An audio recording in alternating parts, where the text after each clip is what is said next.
Okay, essentially.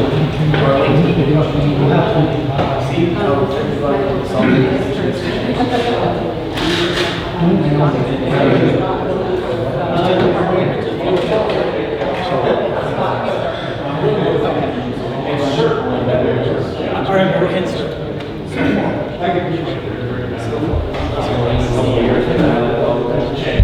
That's right.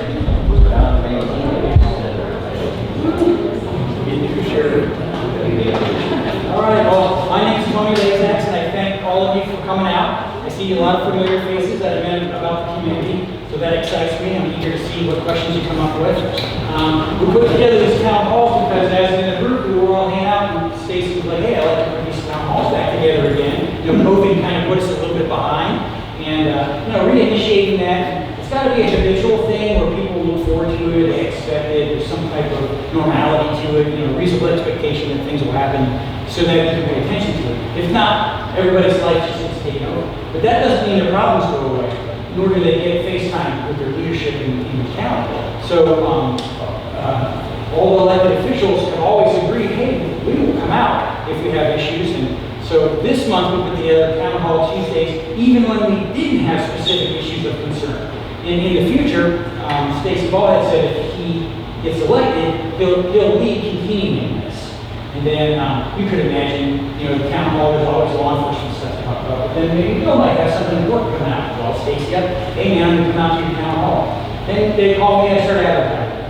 And then you know the topics that we're talking about. And the people that are interested in that, they get one-on-one with the individuals that are taking care of it for us. You know? And sometimes in the leadership position, you only know what you know. And until the people in the community that care about things show you things you couldn't find out without. That's why a town hall is important. To discover things you can't discover on your own because you're busy in an office or on the floor making an argument for the community. You could have made it better if the community helped out. So, you know, we're trying to get some two-way conversations going on. A lot of people promise that in their campaigns, so we're trying to come through for you on that. So when we do these in the future, we just ask everybody to try to advertise for it. It's very difficult, but we don't have funding for it, right? So when you hear about it and you know somebody has a problem, we just ask the community, hey, let those people know, you know, hey, I saw this on Facebook, you must be interested, you're having a problem with your waterways, or you're arguing your, you know, you're having to bless the county, but you're paying another county's school taxes. You want to get it fixed. How do I go about it? These are issues that we've had brought to us that we worked on and helped with. So some of the elected officials that wanted to be here tonight had issues that didn't go on. And they asked me to speak about it. So when the line finishes, I'll talk about it because one of them is the election stuff. So we can talk a little bit about election stuff. And then we want to make a conversation, two-way conversation. So as you think of questions, when official finishes their point, you can ask questions at any time. And then you can come back to things, and all of us answer a question. Maybe somebody in the audience says, hey, I was there when that happened, and we can talk about it. So we want to build a conversation. You know, we don't want to be robotic. Okay? So with that said, each of the officers will say a little bit about their position, introduce themselves. If they have a current event now, we'll mention it, and then we'll take questions. Any questions now? Okay, I hope that we do a lot of help. Hello, my name is Mack Wilkerson. I'm the Classic County Treasurer. And the big thing that I was going to tell you about tonight is showmemoney.com. That's unclaimed funds in Missouri. If you go to that website there, you can put your name up. There's over $5.4 million in Classic County alone. That's over 76,000 individual accounts that are out there. So just look your name up, look your friends up, all that stuff. So you can money. And that's all I have. What was that website? Showmemoney.com. You can look at businesses, LLCs, all that stuff. State Representative Don Mayhew, you've encouraged me to look on the site, $5.1 million in Classic County alone. Ooh, somebody's got to be mine. Actually, I did last year. So I'm State Representative 124th District, which includes a little under two-thirds of Pulaski County, probably. Everything except Fort Leonard Wood, Waynesville, St. Robert, and approximately the Veterans Bridge on 28. So that's kind of that district. And Miller County. So I got all of Miller County except for St. Elizabeth and half of Arizona. Half ask me why they cut Mary's home in half, but they did. And I don't think there was a whole lot to cut in half there, but that's the way the numbers work out. Going into my last term, if voters are nice enough to give me a last term in the House of Representatives, so I'll serve for 6 years. I'm Chair of Transportation Accountability, and I'm on Budget Committee and Government Accountability, and I'm also Chair of Joint Committee on Transportation. Guess what? Accountability. So there's a lot of accountability that I have to deal with every day. Just a quick note. Upperclassmen like Bill and I are allowed to draft bills starting right now, in the month of October. Pre-filing starts in December. If there's something that you're interested in that you think needs to be changed, it's best to let us know now, because if we don't pre-file it, even though theoretically every bill has the same chance, it's probably not going to go anywhere if you wait till after the first or second week in January. So, if you got something you're interested in, let me know, let Bill know, and we can see if we can get it to the work plan. Thank you. I'm Bill Hardwick, State Representative, 121 District. My district's all over Overwood, St. Robert, Waynesville. And then it's doubles up, kind of like a little south of the city limits of Dixon. It's Veterans Bridge, and there's some dirt roads out there, kind of where I live out there around the country. In the county, the Dixon zip code, that's in my district. This is my 4th town hall in 4 weeks. And I love these because every single one, there's a different issue brought up, there's a different kind of flavor to it. And there's stuff that we listen to do our jobs in Jeff City to go we can fix that. Maybe it's a legislative change. A couple weeks ago, they brought up the issue with the DOR license office in Waynesville. It's always crowded, there's soldiers having issues there. Called DOR the next day and talked to them, and they said they were going to work on setting a kiosk for the next round of updates out on Learwood for soldiers. That would take some pressure off DOR. So when you tell me and Don stuff, we really do go back to the state agencies, the governor's office, legislature, and we try to address your issues and fix it. That's our job, to be your representatives at the state level. And listen to you and say, here's how we can make a law better, or make something better for the state government, for the people. But there's another part of our job I've been thinking about we have too, and that's when we believe in something. We think there's something wrong, there's injustice. We got to stand up for what we believe in to take a stand. Because I think there's a lot going on that can take your freedom away. There's a lot of stuff that I'm worried about in our country. And if people who are elected officials don't speak out and stand up and try to do what they can to fight for you, then it's not going to be, there's nobody, that's our job, to champion you and fight for everyday citizens. Not the folks in Jeff City, not the folks in DC, not big interests, but everyday citizens to live their life, raise their family, raise their kids, have freedom, freedom of religion, freedom to spend their money how they want to. We got to protect them. In Jeff City, I'm the chair of the Emerging Issues Committee. And we get all the controversial stuff. We get all the tricky stuff. Even bills I thought were controversial, it turned out like, scope of practice for nurses and doctors, that turned out to be controversial. And every type of bill we can think of. So we got, as I said, we got emerging issues. Here's the bills that we have handled. COVID vaccine mandates, that came to my committee. COVID vaccine stuff, nursing home stuff. Gun stuff, red flag laws, gun registry, mRNA, whether or not there should be, and that's what we've talked about. We haven't talked about that yet. That bill came to my committee, whether or not there's gene therapy in the food supply or medicine that alters your DNA, whether that should be latent. That was one of the bills we handled. We handled transgender, whether or not boys can go to girls' bathrooms. All that stuff came to my committee. Plus, we did stuff like utility regulation, scope of practice for doctors and nurses. We did casinos, gambling, sports betting, every issue that had hot people fired up on all sides. That came to my committee. And those are the issues that we had to handle. They're complicated. And every time somebody came up, I told everybody in the committee, doesn't matter whether they agree with you, they disagree with you. The citizen comes and they speak. You are respectful to them. You can ask people questions about why they think away. But it's the citizens, it's the people who get to come up and inform us what we should know before we go to these bills and what their opinion is. And then we just had to read the studies. It's kind of some fiery topics. But I'm saying all that to say that our job is to take on the tough stuff and figure out, okay, how do we represent your values best? How do we represent the people best? And tonight I want you to feel like you can ask us any question. You can ask me literally anything. If you think it's a tough question, you should have showed up last night. Because it won't be that big. Those are some tough questions. You know what I felt like my job was to listen to people, right? So I think I've heard this said phrase before, it's a twofold job. You listen and you lead, right? So my job was to hear what people had to say. My job would also to say, but here's what I think is right. This is what I'm doing. This is the direction I think we ought to go as a state, right? So that's what I'm trying to do. And I thank you guys for being here. I think talking to us about what's going on in county government, talking to us about the state government, you guys bring up an issue, helps us think about it. That does make a difference. So thanks for being at the town. My name is Rebecca Allan. I'm the current public administrator in Pulaski County. Loretta Rouse retired at the beginning of the year. She was my predecessor. And so the governor appointed me her last term, which ends at the end of this year. So I'm running for the next term, the next 4 years. My office is responsible for taking care of court-appointed guardianships. So the court appoints the guardianships to my office. And then we work with the agencies and stuff to get their income and get them put in a place that they need to be in that helps take care of them the best way, least restrictive.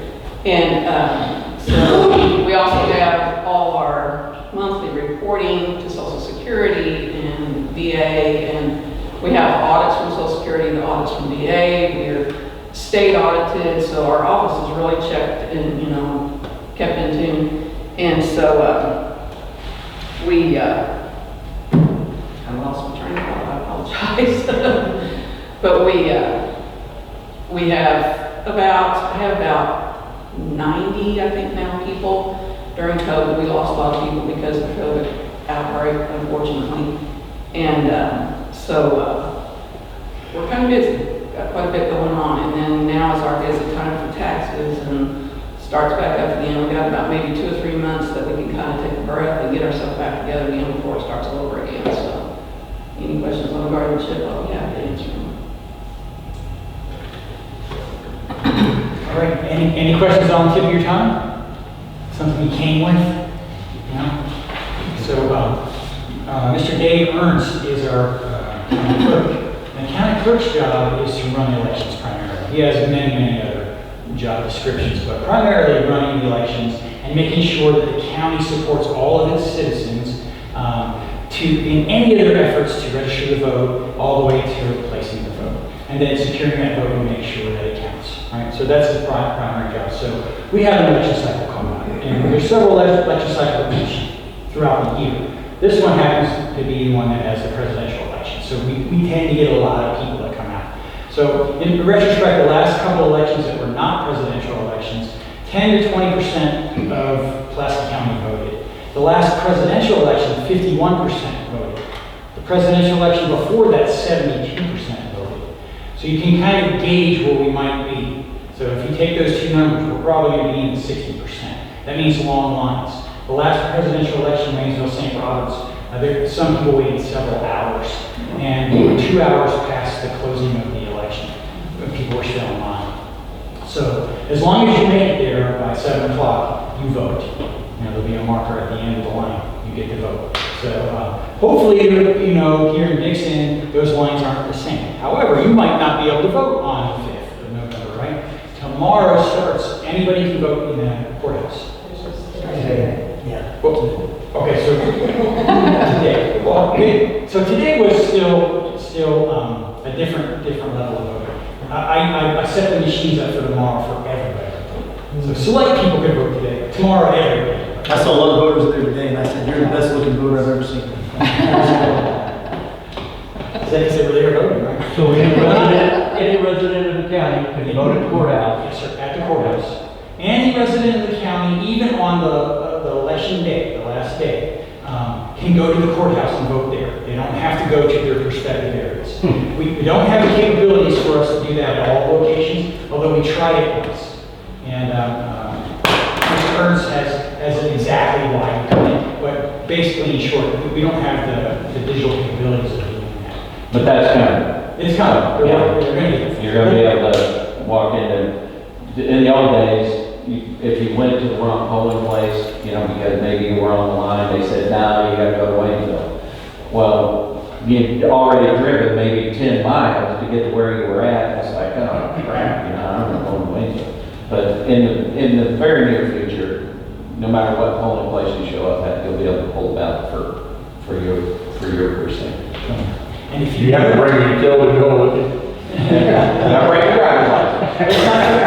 Don't get the utility bill. So if somebody recently moved, very well may be in a status that doesn't allow them to vote immediately when they go on the 5th. So what would happen is the system will say why, right? Oh, inactive might be is the most common, right? Because maybe you didn't vote in the last couple of elections, you moved and they sent you your voter's registration card and it came back. That puts you in inactive. It's the most common thing. And people don't realize it because, you know, once you're registered, you're registered. But when you move, they can put you in different statuses until you come in. Or if you've registered and you haven't shown your ID card, you'll have to show your ID card to validate that registration.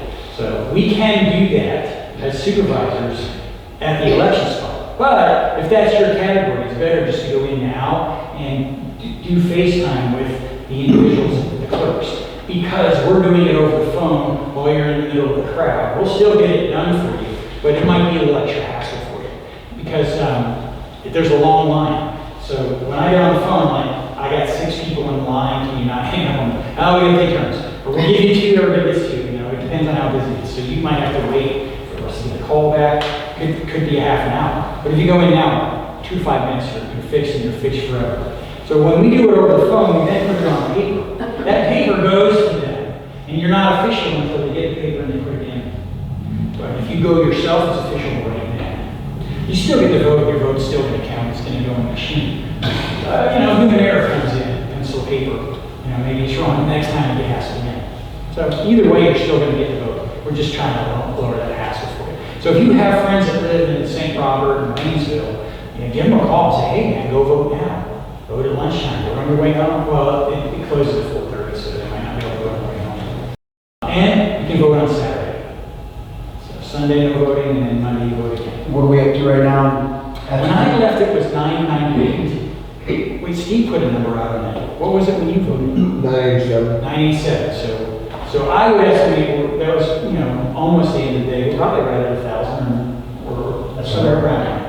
So When I voted today, it was $9.99. 990. You were there right at people. Oh yes, we were going. Tony, does that include absentees? No, absentees will not go in until the day of the election. So there's a couple of reasons for that, and I won't go into all of them, but you can imagine people are all over the world, and they have different deadlines to get their ballot back. So they had a deadline to request it, and they had to validate that that guy was the actually is a resident of Missouri, and they are authorized to vote. They validate it, they got to meet that timeline, and then we have to ship them the time for them to get it mailed back. So they got to mail it back in time too. So there's quite a bit of effort there. And so whatever makes it in by midnight on that day gets counted. What's the absentees? Absentees. There's some stipulation where there's exceptions to that. So things, combat issues, things of that nature. So the state has allowed for some exceptions on that. But I'm not an expert in that, I just know they exist. So the absentees are large now. My wife works in there, she's one of Dave's clerks, and there's more absentees than they ever remember having. So I don't remember the official number. So Out of curiosity, when is the county going to validate the voter rolls? So the voter rolls get mandated every 2 years, but they actually They have. send a postcard out. Yes. So I'm talking because from what Dave Ernst and Brent Bassett before told me, as long as those cards don't come back, everything's hunky-dory. well, that is partially true. That is the main way of validating it. However, every single day they get all the deaths. They get a list of all the deaths in the community, so they got to go through and check that out. And I can't effectively tell you all the list, but that's a good example. There's 5 or 6 different ways they get information that will disqualify you. Well, the reason I asked is I've gotten voter rolls before for the city of Dixon. Yes. There's been one person on that voter roll that I know of, a couple of them. One was in Japan, one was in Biloxi, Mississippi. So that is a good example. So if you're a citizen and you're concerned, you can go get a voter roll, and you look at the voter roll, you validate what you're saying, you bring it back and show them, hey, this person's not a citizen, and I he's on the roll. I'm not. Well, I mean, if you have an example, it's another way of invalidating for you, is citizen assistance, right? So that is a little bit of a hole in the system. So as long as that card doesn't come back, they're still considered an active voter. Well, I don't know about you, but I have seen this before. If mail wasn't addressed to you, especially if it was just some kind of card that looks like some kind of advertisement, a lot of people end up throwing that in the trash. Well, they just made that person an active voter instead of writing return to sender and putting it back in the mailbox. Because it is postage paid to come back. You don't have to put a stamp on it. But if you just put no person at this address or some way indicate that the post office needs to send that back, well, a lot of people aren't going to go to that trouble, right? But now there's a person on voter rolls that shouldn't be on there because they don't live at that address anymore. And knocking doors, I've even discovered that myself. At one time when I was running in the primary, off of the primary list, I found 75 addresses that there either wasn't a house there at all, or the house had weeds higher than the house and windows broke out of it. So it was obvious nobody had lived in that house for more than 2 years. And that's the reason why. There was a mailbox on the door and it was stuffed with newspapers and all manner of junk mail. Well, I can guarantee you that voter registration card was in that mailbox along with the rest of the junk in that mailbox. So that's a hole in the system that we need to fix. Out of curiosity, why can't the state government come up with the funds to do a door-to-door? They've got a surplus. Actually, the surplus is a little bit of a misnomer. Well, in the government, it always is. Well, so being on budget committee, because you hear this a lot, well, we got all this money, right? There's a couple of things you need to know. First of all, some of that money was federal dollars that had a deadline on them. The ARPA funds, for instance, $1.8 billion, has to be spent by December 2026, which means we got to get it allocated out the door this year, the rest of it, whatever that is. Speaking of which, the fire, police, and EMS grant is still available out of the ARPA funds. It's got a 50-50 match, which I tried to get that changed to a 95% match, but 95.5, but the governor's office had a different idea, but that's the governor's office. But that was $1.8 billion. Okay. Then the next thing was that we had $1 billion in additional revenue that was basically shoved forward into the next fiscal year because we let people pay their income tax after the end of the fiscal year, which is June 30th. Okay, then we had something called inflation. So what really looked like really good years as far as revenue is concerned kind of got washed out by two things. One of them was payroll increases to state employees, and the other one was just inflation. So the state sales tax. So if a gallon of milk cost $2 4 years ago, with inflation, now it costs $4, that means your sales tax revenue is going to go up. Well, that accounted for about $2.5 billion of additional revenue. But we pretty much consumed that with employee raises and then just natural inflation, right? So what looked like, and some politicians in Jeff City thought, was an excess of revenue, really it turns out it was something that we needed to plug big holes in our budget. One of them being Medicaid expansion. Medicaid expansion is a $500 million hole in our budget that we were using reserves to plug. Well, if you do the math on that, what we left on the bottom line with this freaking $51.5 billion budget, we left $1.5 billion on the bottom line. Sounds like a lot of money. That's 3 years of Medicaid expansion. 3 years. That doesn't count the additional things that we've added that put a strain on our general revenue. So since I've been in the legislature, we've added, along with the Medicaid expansion, almost $1 billion in brand new GRIs. My first year on budget, we had $125 million left on the bottom line. We all did the happy dance. Woo, look at us. We get to put $125 million in the rainy day fund. So let's do the math real quick. If you assume that Missouri grew at 2% rate over the 6 years I've been in there, you multiply that out, amortize that out on $125 million, you don't get anywhere near $1 billion. So my point is this, that we should have been a little more frugal. We shouldn't have wasted $2.8 billion on I-70 because we're going to need that money. And we didn't have to do that. But because everyone was bragging about this big surplus we had politicians that felt like they needed to spend it. So that's the situation that we're going to be facing. So when we talk about surpluses, there really aren't any surpluses. We've got a little bit of money set aside that is just going to be paying the bills that we owe. Thank you. See, I might mention something. You mentioned I-70, which is what your the state's widening it, right? Similar to what they want to do with I-40. I drove over the road truck for 20 years. And I tell you, it's bad traffic out there on I-70. I made that trip more than once. Third lane would be very beneficial. So, I'm glad you brought that up. It's a good investment. I'm glad you brought that up. So I used to be a MoDOT engineer, and that's what I do for a living, is I'm an engineer. I have my own company now, because I don't make a very good bureaucrat. So let's think about that. I drive I-70 and I-44 quite frequently. I can tell you candidly, and from talking to truckers too, that if you're talking about truck traffic, it is way worse on I-44. That's fact. And I think I can prove that with a few pictures that I've taken. Well, as it turns out, adding a lane is not a speed improvement.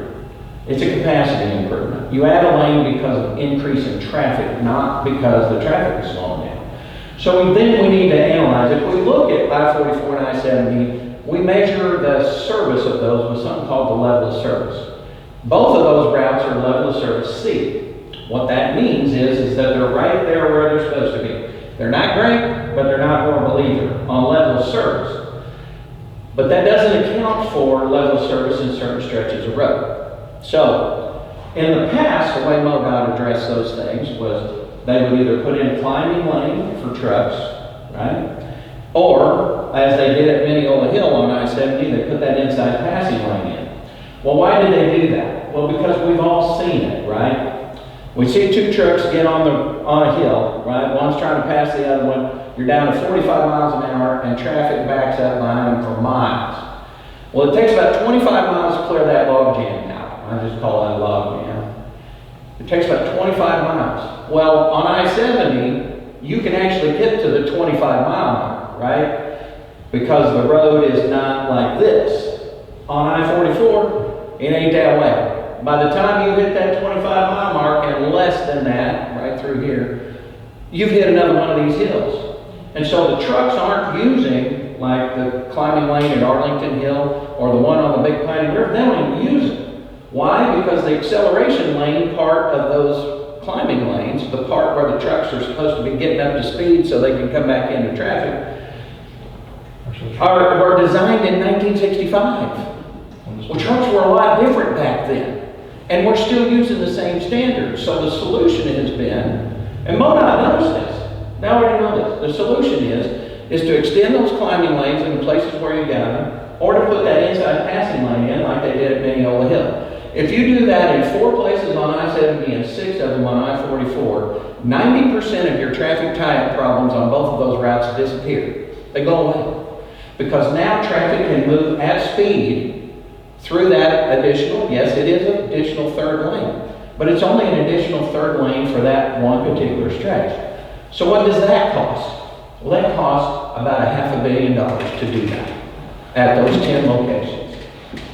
And we're spending $2.8 billion to 3-lane I-70 from Marshall Junction to Odessa. I don't know how many times you guys have been through that stretch of road, but late at night, you can just about lay down in the middle of the pavement without having to worry about getting run over. You try that on I-44. I guarantee you, you'll be hit by 4 trucks before you can even get to the center stripe. And that's just the way it is. Their own study, MoDOT's own study shows that I-44 carries 8 times the freight tonnage that I-70 does. That's their own study. So why are we doing this? Why are we spending $2.8 billion on I-70? I'm not a fan of three-laning them both all coast to coast anyway, but I do think those spot improvements would be a better use of the money that we have. We're going to call it, if we're going to call it excess revenue, we're going to call it reserve, whatever you want to call it. I agree, we should be spending that money on things that the people who are going to ultimately pay for it can use. Our great-grandkids are the ones who will be paying this off. And they have a chance at least to use it if we use it in infrastructure. But that ought to be water and wastewater projects for our small communities.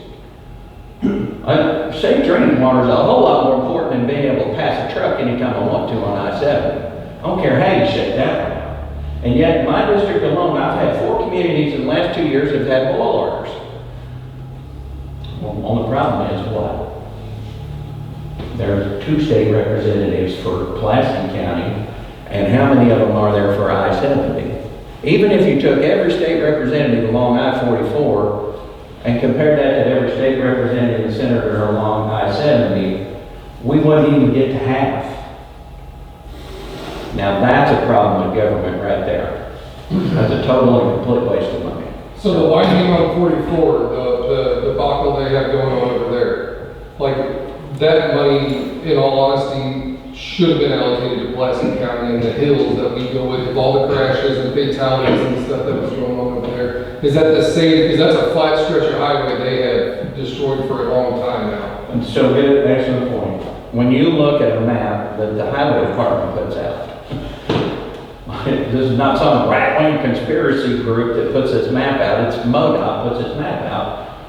And whenever you look at the accidents on I-44 versus any interstate in the state of Missouri, including downtown St. Louis, we have way more fatalities by 4 times on a stretch of road from St. James to Buckhorn. 4 times the fatalities. Now, fatalities ain't all about, everything that goes into spending money on a route. Sometimes it's just more enforcement and those kind of things. But I don't think you have to drive that stretch of road very many times before you realize it is the highway design. It is the geometry that's causing the problem. That's why we're getting ready to spend all that money up there on the business route, on that entrance ramp, on that on-ramp there. Why? Because about every 2 or 3 months, somebody gets rolled up under the wheels of a tractor trailer there trying to come down that ramp. Exit 159. Exit 159, thank you very much. So what's a more judicious use of it? Well, the more judicious use of that $2.8 billion would have been real simple. And MoDOT already had it. They have something called the High Priority Unfunded Need List. Now, these are all projects that their planning partners, like the regional planning commissions, have all got together and decided these are the most important projects in our area. And they filtered that all through and included them on the high priority unfunded need list. With that $2.8 billion, you would have completely cleared out Tier 1, completely cleared out Tier 2, and almost cleared out all of Tier 3 high priority unfunded need. That means all of the transportation priorities, some of which were improvements on I-70 and on I-44, you would have cleared all those projects out. Wouldn't have that been a better or more judicious use of that money? Those projects have already been identified. And that's another behind the problem. Greatly shorter period of time, too. Yeah. That's important. We also have the census that does similarities, and that information gets shared. And then the post office is not allowed to send that back to the county unless you have a forwarding address. So when people move, tell them to have a forwarding address. The last thing on answering that question is that if somebody registers in another state, some of the 30 states will signal the other states, the rest of them don't. So if we move to one of those other states, Missouri gets signaled. If you don't, then it's up to Missouri to discover independently on their own. I was going to make a sidebar too. You have a couple of aldermen here if you want to ask them questions. Mike. I say that because I've seen you guys are making that budget for some. We're new to town, we live over there on Andrews on the golf course. What ward are we in 1, 2, or 3. Actually, You know, where do you live? On Andrews? On Andrews. Andrews? Yeah, by the golf course. You're Ward 2. Ward 2, thank you. This is Stacy.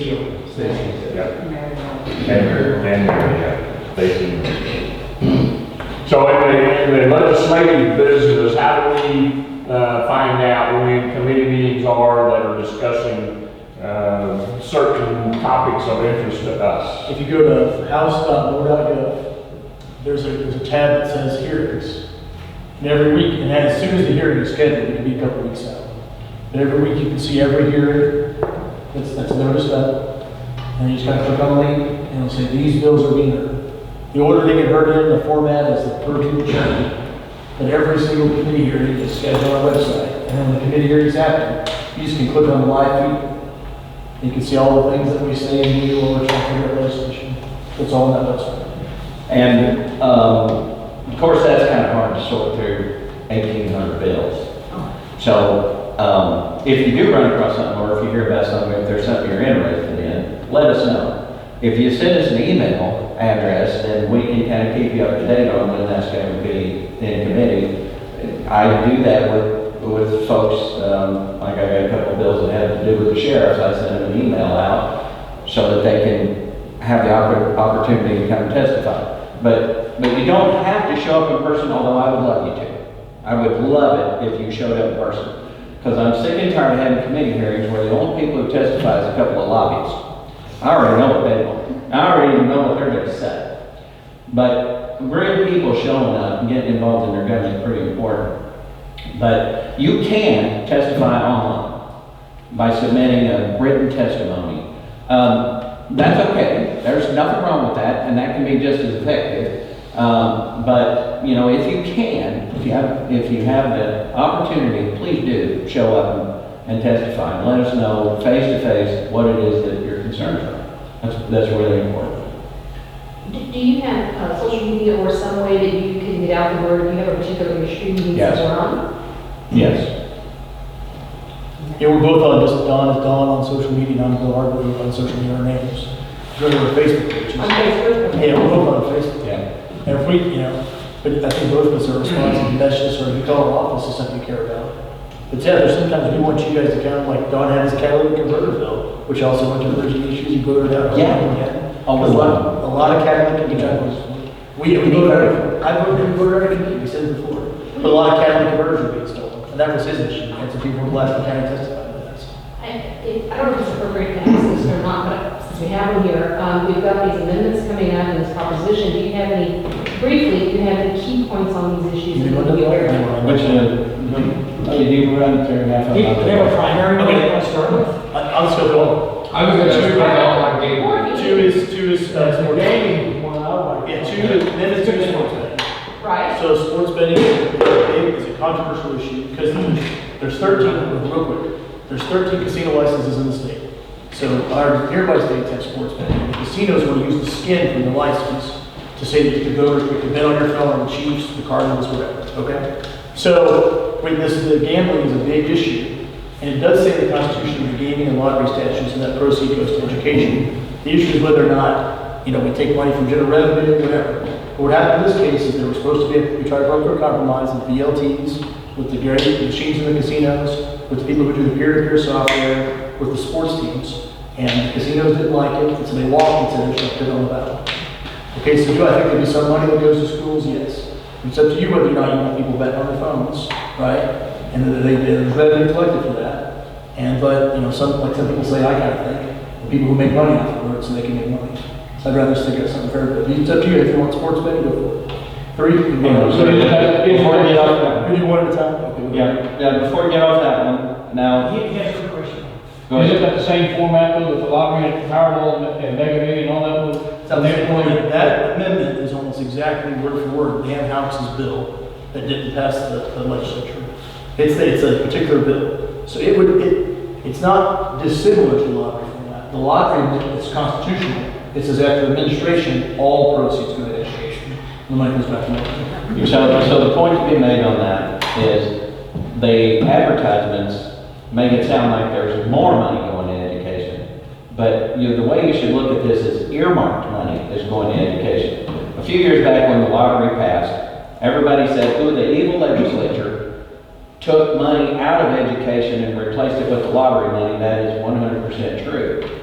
But not because the evil legislature, well, I don't know how evil they were back then, but they were forced into it by something called the foundation formula. So the foundation formula is something that we've been trying to fix for years, and I could go into how David Wood spent his entire career at the legislature trying to get that done, and thought he had it where everyone would agree. And it turns out that they really weren't interested, the people who are interested in the education associations. Well, actually, it wasn't even the associations, it was their lobbyists. Because I'm going to tell you something about lobbyists. Lobbyists make money by convincing the people they work for that the sky is falling. And so, anytime that they can brag to their constituency that they fixed this thing for them, well, then that's what they're going to do, and they're going to make more money. But the truth is, you want more money to go to education, the way to do that is fix the foundation formula. That's why we had to do a separate bill to create a grant for minimum teacher salary. It doesn't belong there. It belongs in the foundation formula. It belongs in how we allocate money to education. And that's the only way we can do that. If we want more money to go to education, let's fix the foundation formula.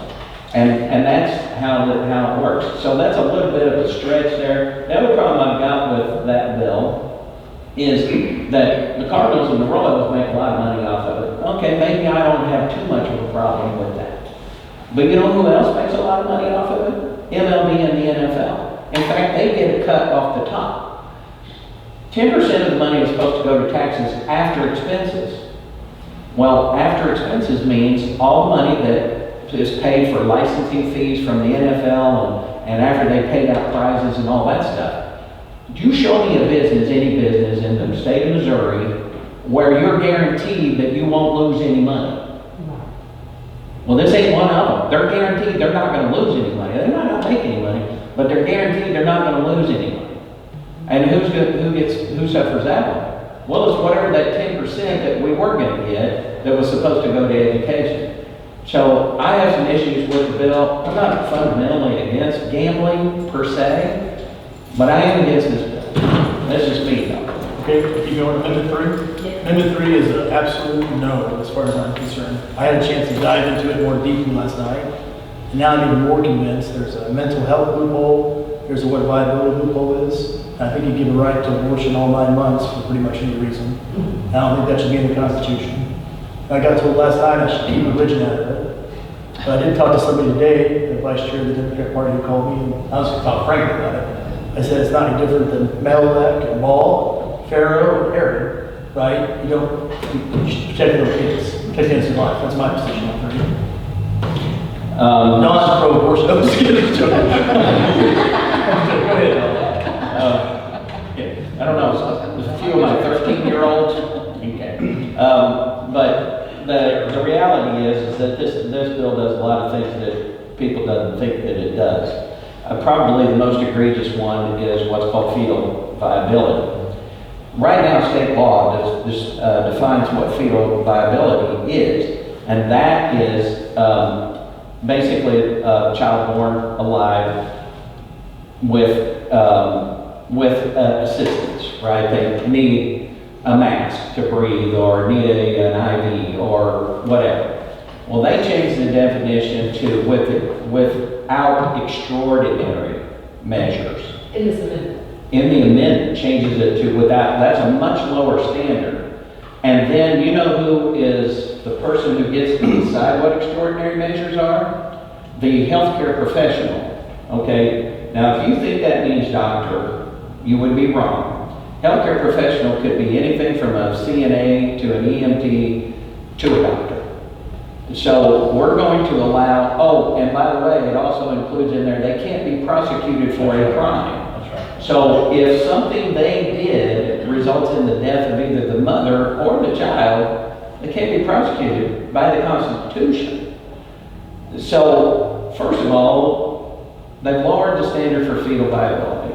We know a lot of kids who are born premature that would not have survived had they not had an IV, a breathing mask on, and those kind of things. And there was not one person that was sitting there deciding whether or not that was extraordinary. They were doing everything they could, the doctors and the nurses, to get that, to try to make sure that baby survived. Now, if we change that to without extraordinary measures, now all of a sudden, we're deciding whether or not cleaning the esophagus is an extraordinary measure, whether providing a blanket for a baby is an extraordinary measure, all of those things. So whenever they talk about, well, this is not third trimester, it's not postpartum, well, it absolutely is. It says it clearly in there. It says right in there, postpartum. So there's a lot of things, even if you are pro-choice, there's a lot of things in here that you would definitely not vote for. It's not codifying Roe v. Wade. It is definitely not. It is way past that. Yeah, I got another call from the Democrat Party today who said, yeah, and there's questions last night, and it's going to pass, and I said, even if it passes, I'm still going to keep fighting. Well, I'm not giving up on the issue. But life's an important issue. As a father of a spinal bifida baby and grandfather of a spinal bifida baby, we've been there and done those kind of things, and I tell you, those kids are just as important. Absolutely, 100% important. Everybody. So my question is why? Why is this even being brought out? Like, what is the underlying motive How does the Medicaid pass? to be able to kill babies at will or whatever, or however at the doctor's I discretion? wish you were there last night. So why do people want to kill babies? Yeah, That's a really good question. yeah. I mean, that's my concern, is the motive behind it. I think it's also important to know that Missouri didn't bring this up. There's people that put money together outside of the state. They brought it back in. They paid people to sign initiatives and put together and, so the legal battle was over. Did they Full people to sign. So there was much to argue other than what was argued. So. Okay, next one. So 5. So in the Lake of the Ozarks, so first of all, there was this land that was bought by the Osage Indians. And the Osage Indians have been trying for years to get this land to be transferred to the federal government, to be a reservation, so they could bypass the Missouri 13th Amendment, the 13th Constitution, because it'd be federal territory, federal treaty, out of that Indian casino lake. This is not that. This is where the locals said, we wouldn't collect sales tax if there became an Osage Nation casino. So they wanted to amend the Constitution to have a 14th casino license on the waterway of the Osage River at the lake. So if that passes, those developers, and they develop the land, they want to build the 14th casino, right? And they say, and the people who are proponents say, land values go up, sales tax, stuff like that. The people who are negative say, we might have 2 casinos and worry about organized crime and turn the lake into the show Ozark or Memphis, right? Basically, so those are kind of the arguments. So that's 5. It's not the Indian casino, that'd be different. It's a 14th licensed casino that'll be on the Osage River at the lake.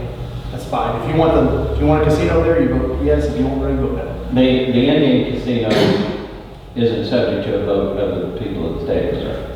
It's up to the governor if he wants to transfer that property to the federal government. It's owned by the tribe now, and the governor has statutory authority to transfer it to the federal government. So if there's a good and a bad in it, that would pay taxes. The 14th casino license. The money that actually goes, that they have set aside is for early childhood literacy. That program is not subject to the foundation formula. However, and this is probably the bigger one, is that if a 14th license is granted, will that encourage other areas to follow suit? Branson, wherever, right? That's a possibility. So there are, once again, I'm not fundamentally against gambling. I'm not a gambler. I've never gone into a casino thinking I was coming out with my retirement. They didn't build Vegas on winners. That's right. It's rigged against you. Talk about things rigged against you. Okay, 6 is the administration of justice. So the sheriffs and the prosecutors are county employees, and their retirement funds have been funded. Like when somebody goes to plead guilty at court, they have these court costs, and the court costs went to funds and the sheriff's and county employees, the prosecutors, but it funded their pension systems, right, which is tied to their salary. And then a couple of years ago, actually, as soon as I got in office, there was a lawsuit that says that the court costs cannot be collected from the sheriff's fund because the sheriff is not the administration of justice. So the Missouri Supreme Court struck down the fee that pays for the sheriff, right? And the Sheriff's Association freaked out because in about 8 years, you're on the motion or the pension board, in about 8 years, the sheriff's retirement fund is going to go bankrupt. And the prosecutors are afraid because it's the same system that funds them, that it's just they're just kind of a Supreme Court identification away from having their retirement program. So the Prosecutors Association, the Sheriff's Association went to have that put on the ballot to say that their activities, the sheriff and the prosecutor, are the administrative justice. People go, why isn't the Highway Patrol? Well, Highway Patrol has a state retirement system. Or our municipal police on there. Because the city is the one that funds municipal police. But the particulars for the sheriff and the prosecutors. So that was put up in the ballot, so those fees could fund the retirements. The people in favor of it say, we're just restoring the fee that funded the sheriff and prosecutors for years before the Supreme Court struck down.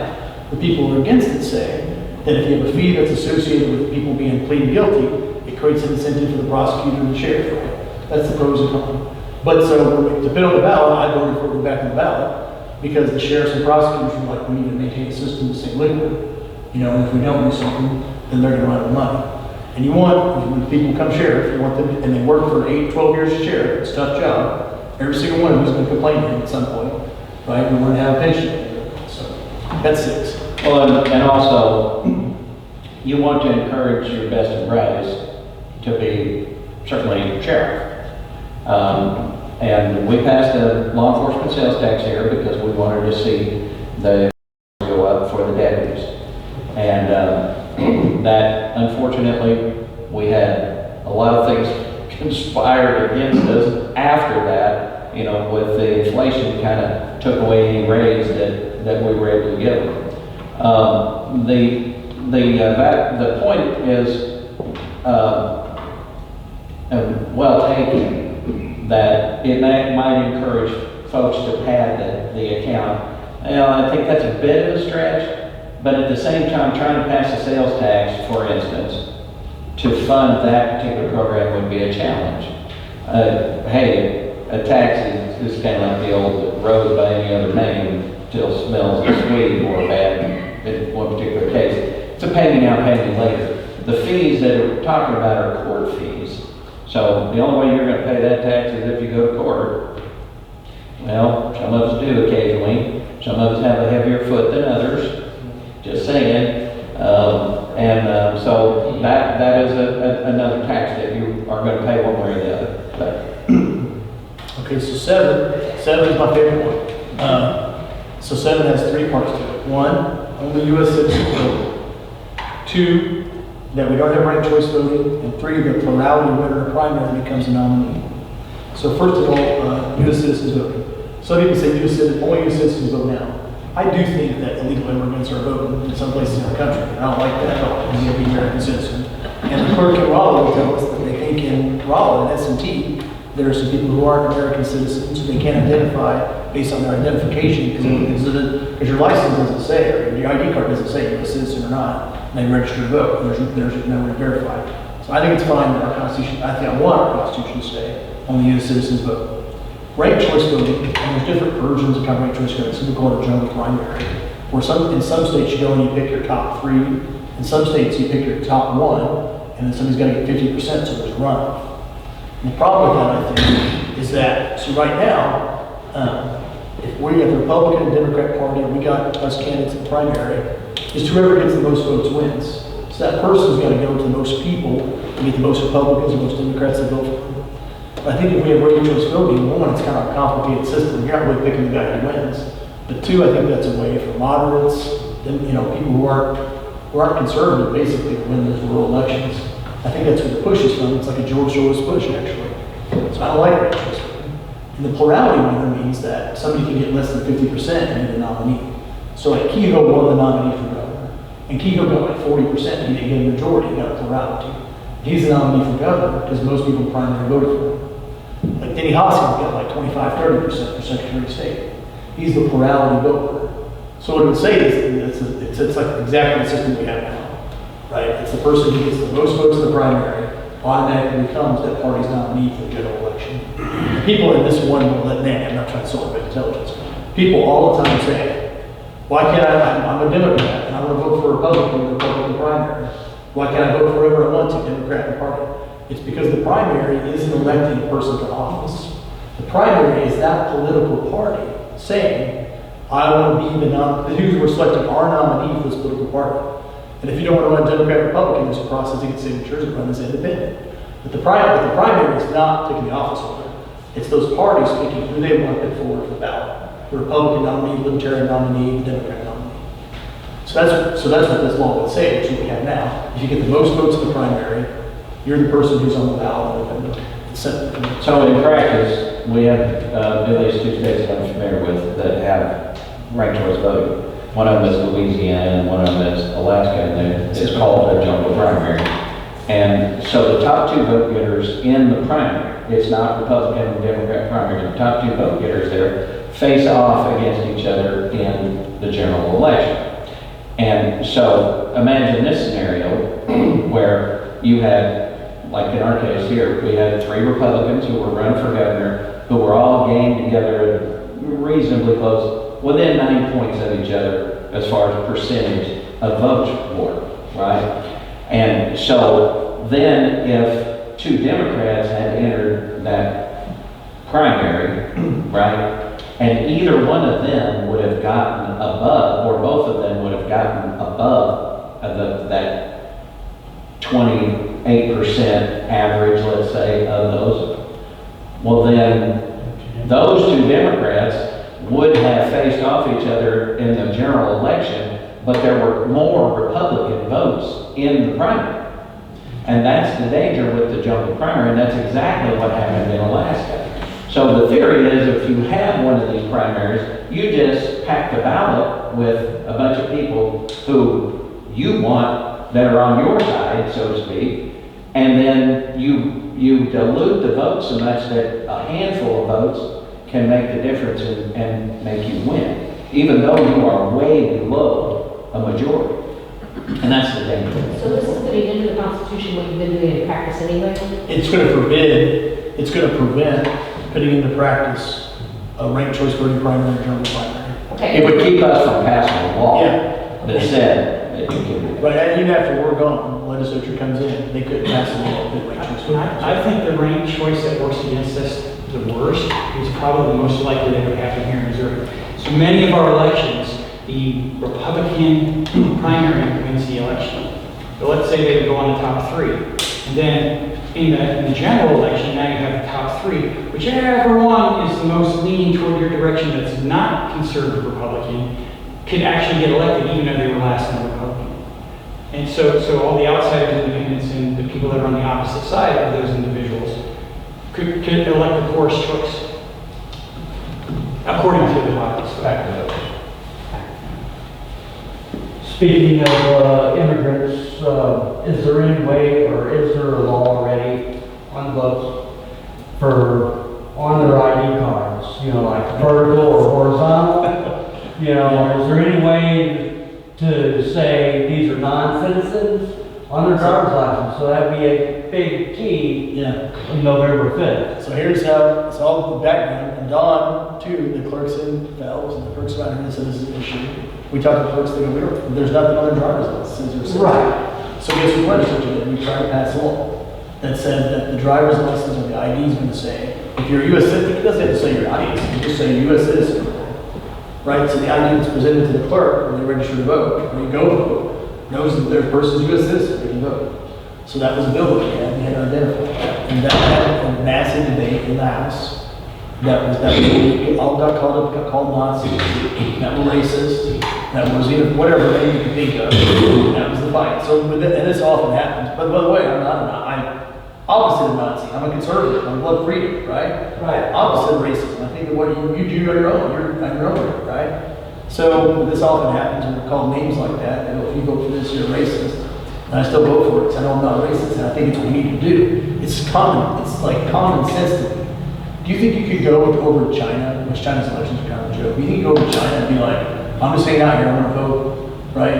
Or you could just walk over to Russia and be like, I'm voting. You think they let you do that? Or you could go to Canada and Mexico and just be like, I'm just hanging out here, I'm going to vote in your election. And there's any way those countries would let you do that. But America basically lets anybody who comes up here do whatever they want, right? And we're just in this, and not to get political, let's get political. That's the reason why people like Donald Trump, because he's like, none we're doing is making any sense, right? So to me, it's like common sense, so I voted for it. But despite the fact that, it's like, it's so interesting to me. I grew up here in Dixon. Stuff in Dixon, everybody goes, hey, this is common sense, right? And then I go to Jeff City, and it's just like crazy, the most controversial thing ever. And I'm like in a totally different universe over there. But yeah, that's kind of what happened. It didn't end up passing. And that vote wasn't along party lines, like you think. They passed the House. They passed the House with plenty of votes. You might have to talk to your senator and find out why it didn't pass over there. We voted, so Don and I voted for it. We were like, yeah, we're gonna try again. So there's a couple of stronghold loopholes that states are using. So I just came back from DC. I held a position up there where I was involved in a lot of planning and whatnot. Well, in their city, they're allowing the illegal immigrants to vote. And we have a whole array in DC. So we could all get on a bus and go to DC and vote there too. You could, and I'm going to tell you how. That's just California. So what they done is they said, okay, our county clerks can decide where people can vote from when you don't have an address, when you're homeless. When they recently arrived to the state, we have some neighbors, when you recently arrived to the state, there's some exceptions. However, there's still a validation process for us. For them, the validation process occurs later. The votes are already cast. So if you're homeless and you follow that trail of homelessness, what the other states have set up and what we have the ability to do, I mean, here you can go to the courthouse. However, it has been discussed that we may make locations in the county because we now have some homeless issues, right? So they build locations, you know, this private organization over here houses homeless people, you can use their address. This particular church will sponsor clothing rallies for the churches and they eat there once or twice a month. So they're going to be in a place where they can use the address. The olden days you used the courthouse because you had to show up and say, okay, I'm going to use the courthouse, and that's where you would vote also, so they can have a way of validating that you live here. So here in Missouri, the soldiers are here a few days, a few weeks, and they can become residents of Missouri if they so choose to do so, even the temporary ones, because of the way our system is. So we need to be on guard about why these things transition, and we don't build strongholds. And that is something to pay attention for in the future. So why don't they just open it up to the prisons and let felons go to them? That makes me mad. I'm an experienced felon, and I finally get to vote now. 43% of the nation thinks that Foreign people coming in the country that are not even U.S. citizens are going to be able to vote. No, you can't. Yeah, it's great. Yeah, so excellent to add that to the list of things. You know, when we started this whole thing, we had to own property to vote. You had to be a male that was a property owner, and look how far we've gone. I am not for that. And, Right now. I'm just saying, when this all started, you know, that's under the current. Voter registration permit. It lists out all the different things that you fall under and the categories that you fall under, and this that replaces it, so that's where we move to. Okay, so in summary on this amendment, all the points I understand, I think I understand the flow of all that. So you're in favor of? 7, yeah, I don't like ranked choice voting, I'm only US citizens. So that's the one I like the most. The one that I think is the most despicable is 3. can I mention something? Yes. There already is a federal law that prevents non-citizens from voting in federal elections. The gentleman was talking about non-citizens voting, but they're in local city elections, like DC, New York, not state, not federal. Well, So needs to be clarified. So the law apparently doesn't prevent them. It makes No, it illegal nobody's for them to perfect. vote, but it doesn't keep them from doing Yeah, it. so there's also Supreme Court cases in the Constitution that says the manner of selecting representatives and senators and choosing electors is up to the state legislatures. So let's say we make a law, we tell the clerk what they can and can't do. Even in Missouri, if the clerk came and counted votes, and on election night they said this is X many votes, unless there's an audit, even if there's an audit, there's no way to go back and see if there's U.S. citizens. So I think in some states like California, I think illegal immigrants are for sure voting in California, you know, for example.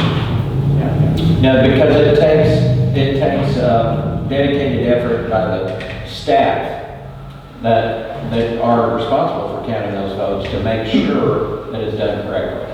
If anybody can cheat in that office, right? So it has to be good, honest, dedicated people. And I think we saw a little bit of that 4 years ago. So there, I mean, there's no doubt, I mean, there were so many irregularities. But the secret is to vote. That is the absolute secret right there. So I'll just give you one small anecdote. I went back and I checked. I don't care how you feel about legalization of marijuana. But I do know that there were 3 pro-marijuana organizations that came out against that amendment because they recognized what it really was. It was about giving favoritism to certain organizations so they could make money. Plus, there were so many problems with the law as far as law enforcement is concerned. There are still questions to this day. And we've seen a similar thing, what happened in Colorado. And so in that election, about 12.5% of the eligible voters in Missouri voted in favor of that. Put that millstone around our neck. Now, how did that happen? Well, there were 8 counties, including my own, that voted less than 40% in that election. But however, in the counties where it passed, Boone County, Jackson County, St. Louis County, St. Louis City, and Greene County, they all voted 70%. Well, if you look at the voting trends in those counties, those were counties that voted, not all of Greene County, but the city of Springfield, that voted majority for Joe Biden.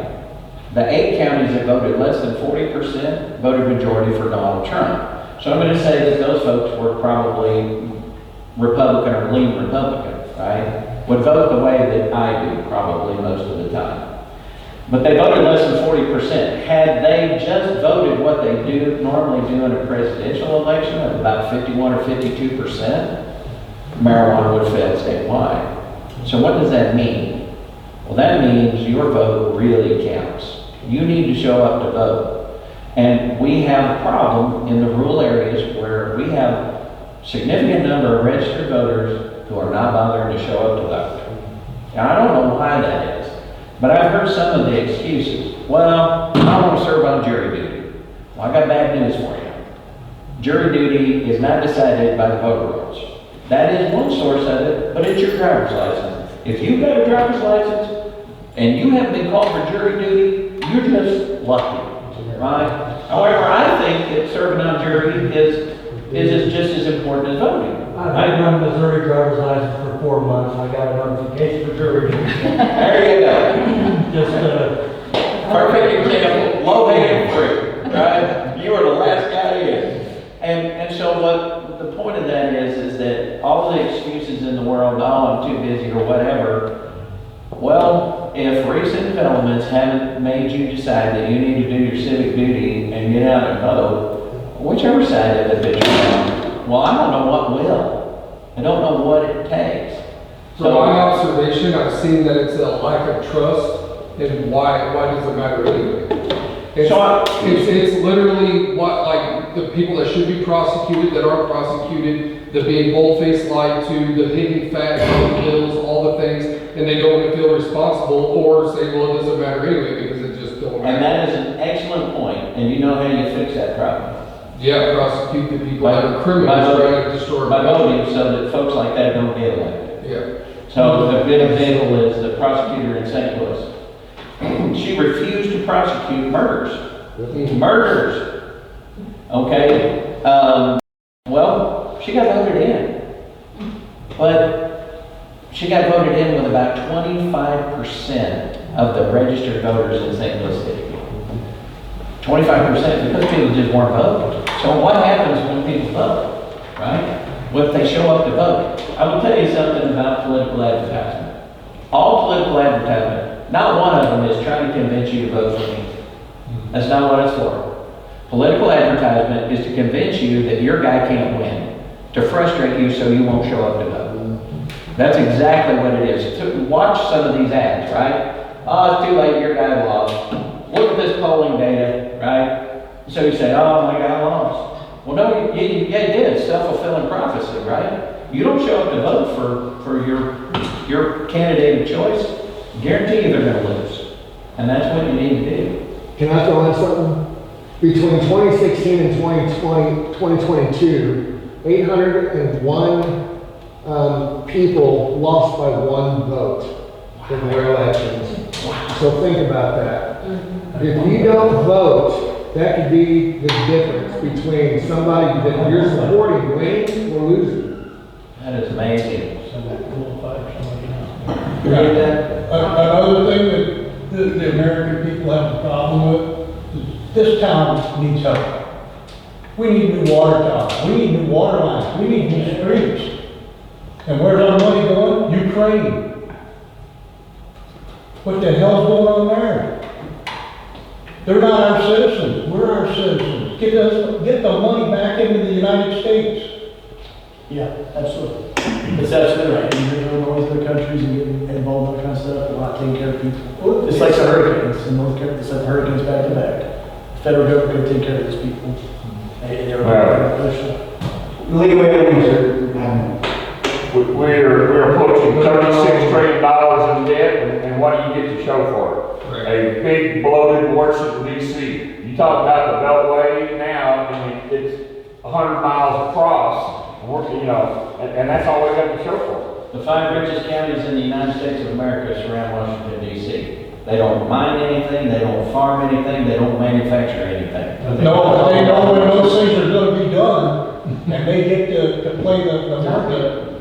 How do you be one of the 5 richest counties and you don't even make hamburgers very How do good? you become a millionaire on their salaries? That's what I wanna know. That's magic. And how is that not prosecuted? That's the part that I have such a hard time with. They're obvious criminals. Like they're breaking constitutional law. They should be federally snatched up and charged and made a public example. And then crooks wouldn't want to run for office to rip off everybody. Like that's the real rumble in everything. And it's going to come to a point to where things are going to get violent because people are tired of it. Just like the race, you brought up the race and all the different stuff. Like I know for sure that there's the I-44 group with the skinheads and this and that. It's because you've been labeled a racist for so long, they're like, well, maybe I am a racist. Maybe I am, maybe that's what this is, maybe that's what it is, and so then they take hold of that as now they're part of something, and then it turns into something else. Well, it's the same way with the government. We know they're crooks.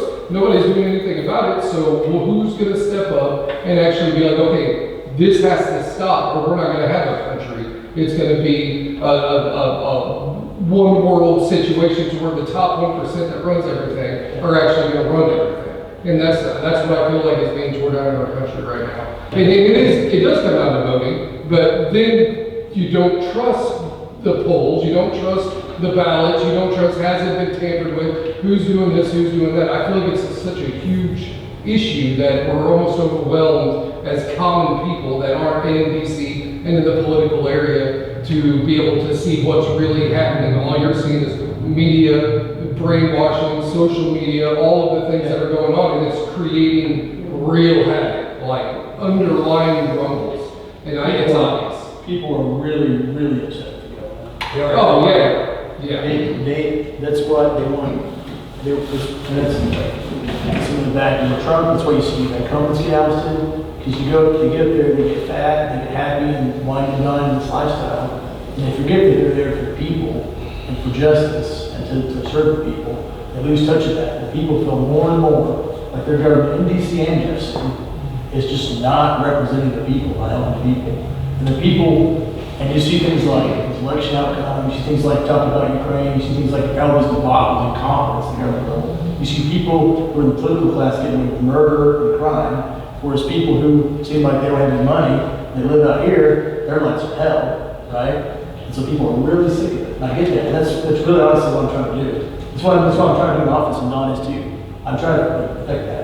And everything you think about politics when you go up there, how big the money is, the power, and like the organized crime, that's all true. It's that bad. It's obvious. Right? The Pelosi salary. The only thing that I was answering your question. Don can tell you that I've gone against the entire town a time or two. The entire system. Is that not true, Don? It's like everybody up there versus me. The only thing that sent me back to office, because there are a lot of people who just assume me not go up there and cause trouble, is that I go back to the citizens, like here, Pulaski County, and I talk to people, and they're like, yeah, we're going to send you back. But there are a lot of people that have their way. It's not trouble, it's like, sometimes I stand up and say what I think, right? And sometimes I say, no, I'm not doing that. And that becomes an issue. And you know, power of the lobbyists, the money, you get this money that way, they don't like that. But the people, it's like, people here are sitting up there. I just go back to them, tell them what I'm doing, and they're sending it back. And that's all I got, basically, to fight against it. What tools does the Missouri legislature have in the House and the Senate for overwatch of the state bureaucracies or whatever within the state? Is there something there that Well, the biggest one is theoretically the power of the purse. And unfortunately, so I'll give you a little flavor of the budget process.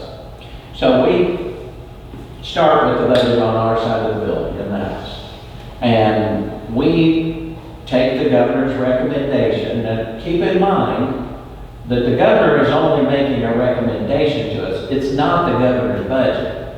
It's the people's budget, right? He's only asking us to fund this particular thing for this amount of money. It's a recommendation. That's why we call it the GovRec, the governor's recommendation. So we take that budget and we look at it, and we do a pretty good job on the House side, and we have, at least for the 6 years I've been in there, of trimming that down. A lot of it is, I don't remember ever cutting a program, but we took some fat out. Because what the state departments want to do, they want you to appropriate for something for multiple years. Well, we don't do budget cycles like that. You don't do budget cycles like that, right? You appropriate every year, you figure out how much I'm going to make this year, and you try to figure out if you can buy your house or not.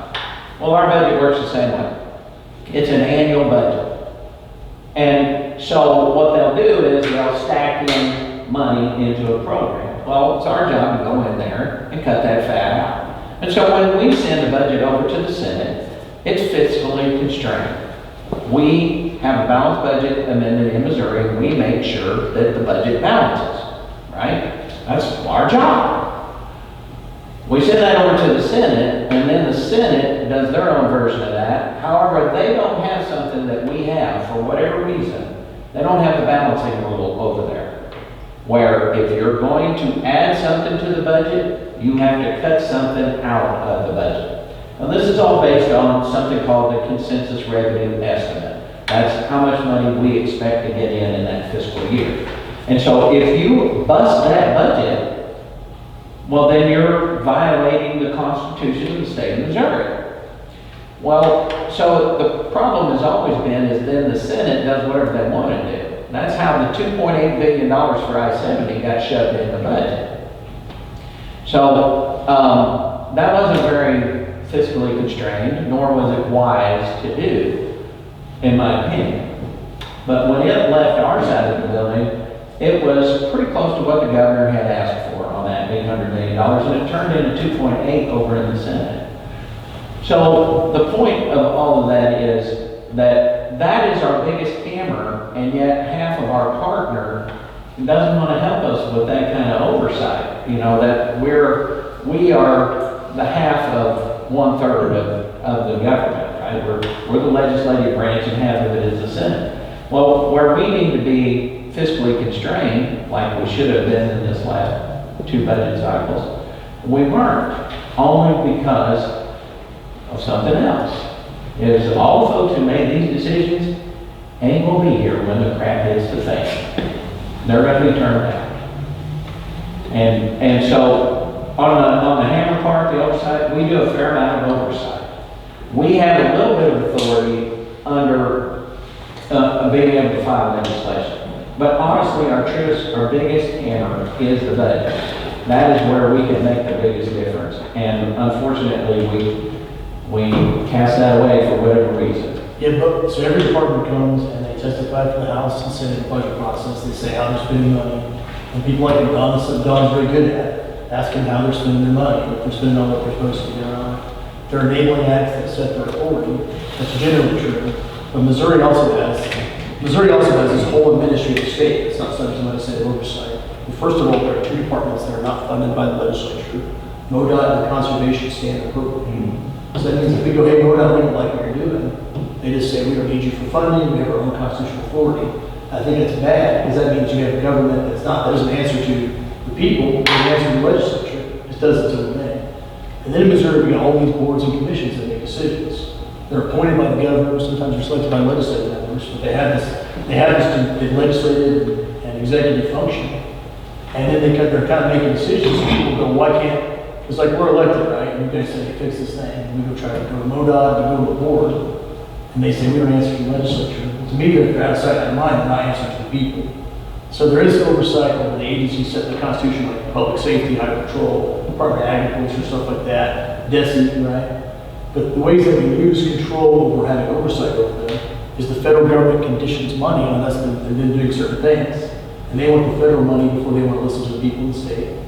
And then there's some agencies that have complete independence from the legislative appropriation process, like MoDOT and Conservation.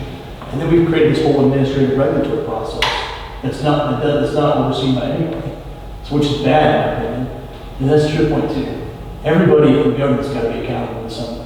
Yeah. And it's got to end the chain of command, somebody's accountable to the people. It's like it's designed to checks and balances. That's how the founders said. Right, exactly.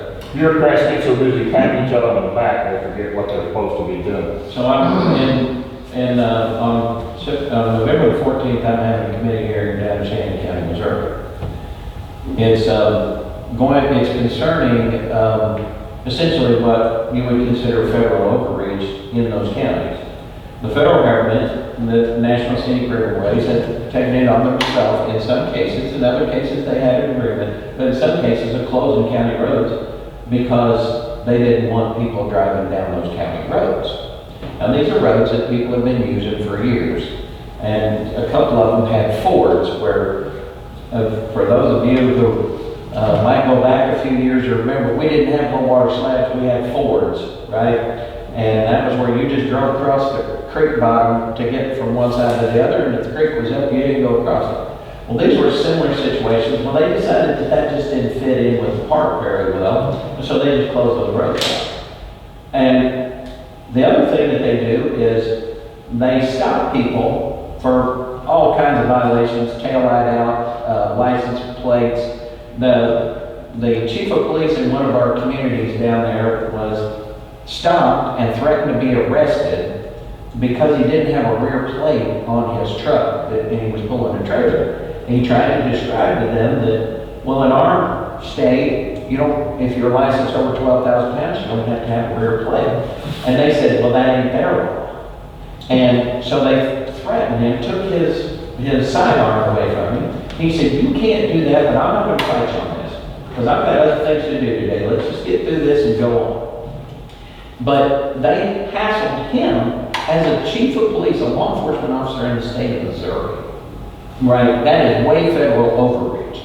And it's way federal overreach on closing county roads. Those are public roads that are for the people of the state of Missouri. So we want to find out what makes the federal government think that they have that kind of authority. Now, we did extend to them basically a memorandum of understanding because they had an issue with people driving drunk in their park and those kind of things. And they said, hey, local sheriff, you ain't got enough deputies to come out here. We can help you out. You let us do law enforcement on them roads. And so they said, well, yeah, hey, I'm always for some extra hands. But it's turned into a situation where they're using it as a bludgeon against the local people. And so one gentleman said that he's got hunting dogs. He said, if I drive through the park, and he's a county official, he said, if I drive through the park with my truck with the hunting dog, he said, the dogs don't have to be in there. He said, I will get stopped and harassed by those guys. And so if it was one or two stories, it would be, you would think, hey, it's just people, just grown folks. But they actually took a gentleman and said he had been drinking. He said, I haven't been drinking. And they said, well, our breathalyzer is in Winona, which was 65 miles away from where they stopped him. They took him all the way to Winona, Missouri, and made him breathe into a breathalyzer. Sure enough, he wasn't drunk. And so he says, okay, now how am I going to get back to my truck? And they said, call a cab. And he goes, I would, but you wouldn't let me bring my cell phone with me. Now, that's harassment. Right. So we're going to be talking about some of them things down there in Shannon County. Now, I hope that the federal government shows up and they can explain this, but we'll see. See you. So we're talking about oversight. Would it be a fair statement to say that it's reasonable to believe that there's some shortfalls in the oversight on government contracts in relation to checking the quality of the deliverables? You know, did they do the job they're supposed to do? I hear that a lot. There are some good transparency measures that Missouri has, like the accountability portal. You can see expenditures, not just the agencies, but you should be able to see those contracts. There are some negative expenditures, and the thing that sticks out in my mind, I'm going to have an example, is the $1 million we paid to the Christian group during COVID to come consult for management, right? That was like a no-bid contract, that was just like the state government gave it to these folks. They came in, they were like collecting all this COVID data, they were telling SEMA what to do. We spent this money on them, and I'm not really sure even what they did, but we gave them $1 million, right? We gave $1 million to manage the COVID lockdowns in Missouri. And so there's definitely times it happens. You spend money, there's a contract, there's not the transparency process that we want, and there's not the follow-through process to know that we got what we paid for at the end of the day. That stuff does happen. And then, so there are accountability groups who can pin points. But I think just thematically, we're talking about even what Don's saying, that, you know, there's also matters who you send to the legislature and who becomes the governor's office, whether or not they're going to be transparent and serve the people and be good stewards, not of the government's money, it's the people's money. So but I think we need somebody who you have confidence will do that, will actually do that. Because we can't write all kinds of laws, right, and do all kinds of things, but the systems and laws and checks and balances we have are only as good as the people that hold those offices who have desire and ability to honor that. So, when we talk about accountability and the options there's another tried and true axiom. There's only one thing worse than not having enough money in government, and that's having too much money in government. And all of the federal aid that came down is a perfect example. They threw wads of money at the state of Missouri. There was a couple of billion that was on education, and it was just pitched out there, and we expected the same bureaucrats who were dealing with a $100 million budget every year to be able to manage a $2.8 billion budget, right? And all of the associated contracting and everything that went into that. So you can imagine that there doesn't have to be ill intent for there to be waste, fraud, and corruption. It gets built into the system when you talk about large amounts of money. And so you say, well, why didn't you do this or why didn't you do that? Well, you're expecting that same person who's used to dealing with $100 paper request a month to now all of a sudden have to deal with 15 files from 14 different grant programs that were created because we had to get rid of this money.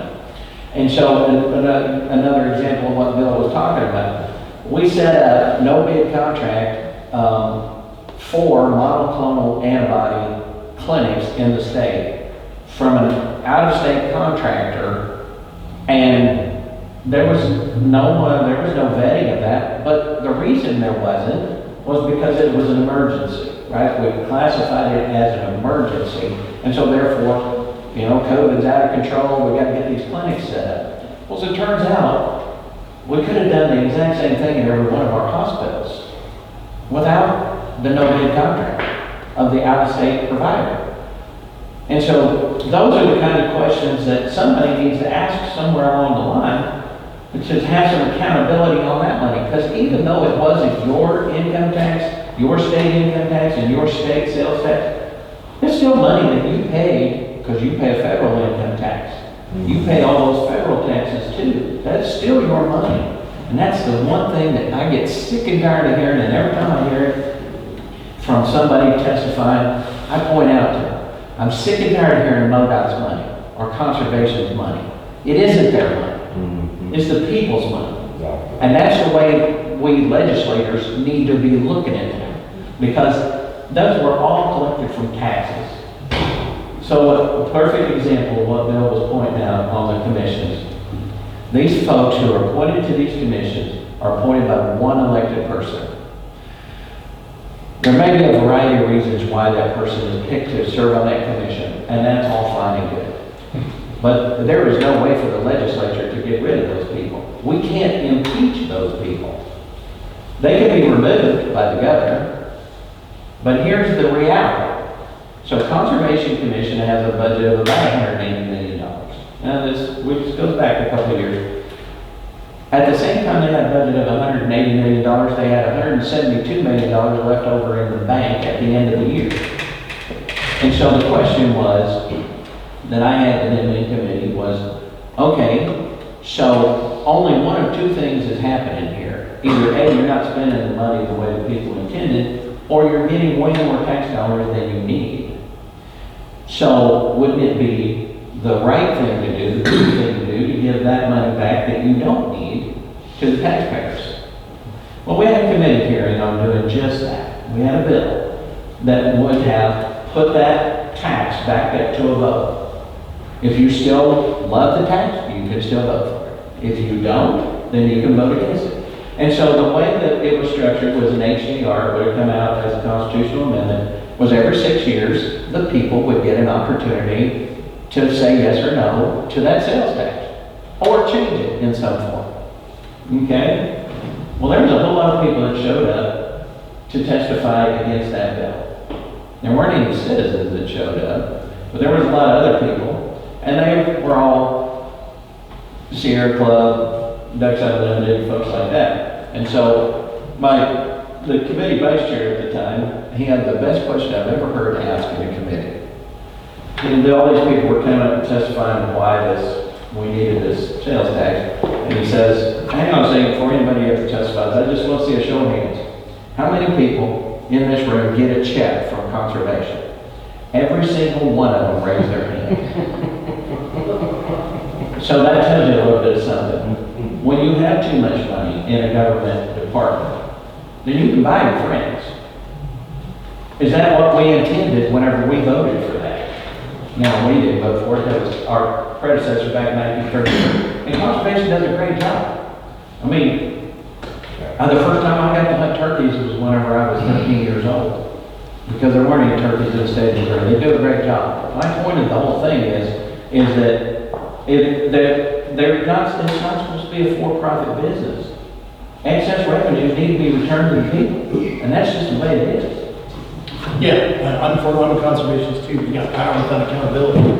The person that gets the money is the one that has a connection, their company, or where their nephew or the lobbyist comes in.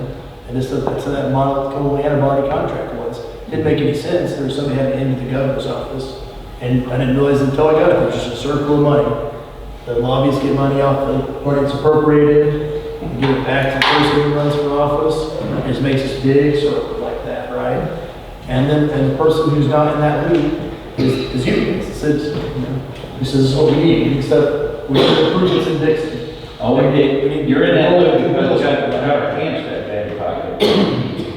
Bill, I'm sure you explained it pretty well, and I don't expect you to go into it in detail, but I want to bring up the Supreme Court Justice from Missouri.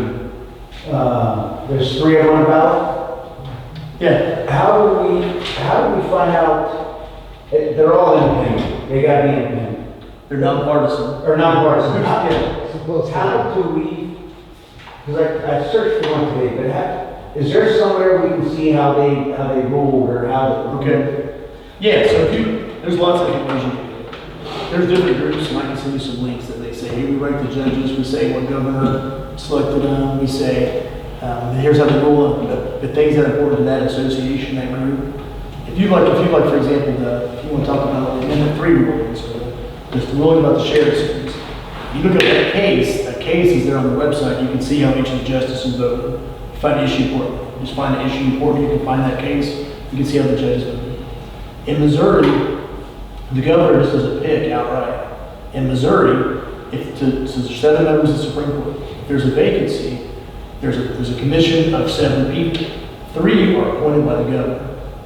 3 are elected by lawyers, members of the bar. And then the 7th one is a city member of the Supreme Court. So a panel of 7, 4 of them are already in the club of the judges already. So it's the only branch of government. So like you elect the governor, right? Cool. You voted for somebody, so you elect the legislature. You got a branch of government that's not really picked by the governor or confirmed by the legislature. The crew of the club, the judges club, picks their replacement.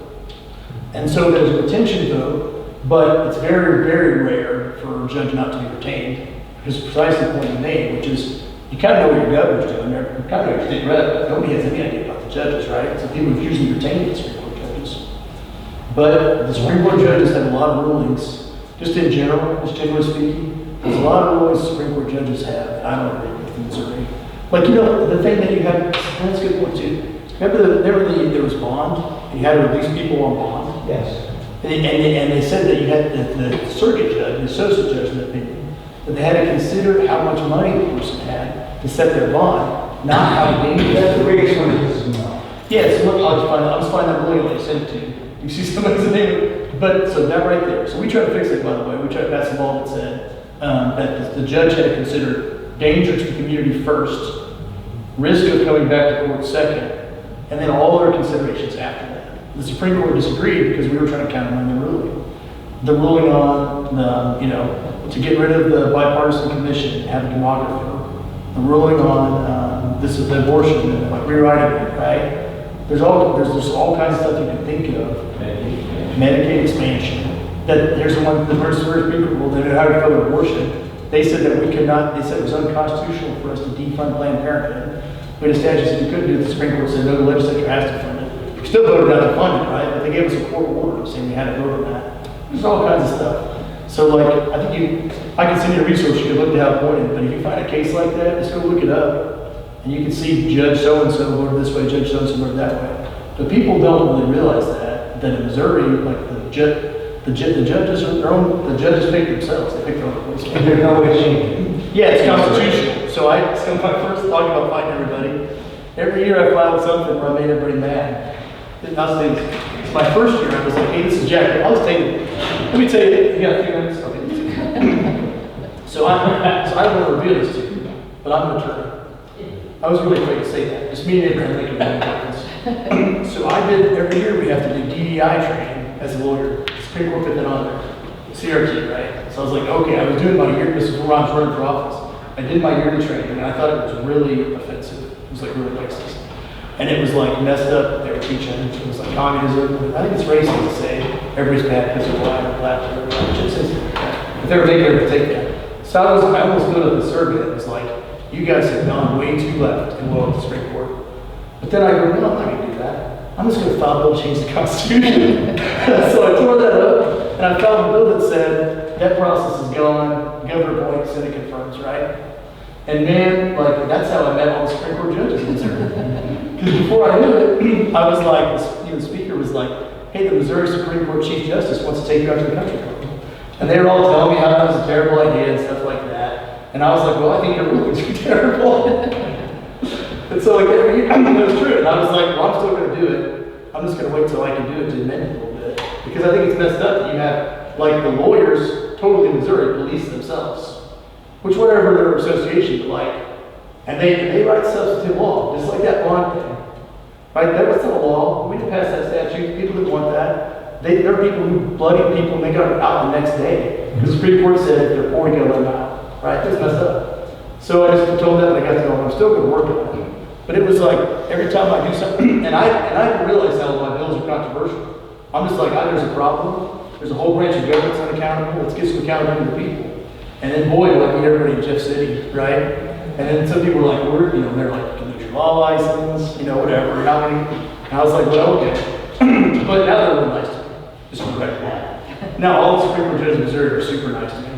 If ever they're like, is John Bill nice to you down there? Like, Bill, it's so good. they're just like that. But that's why I did that. And it's got to take a constitutional change.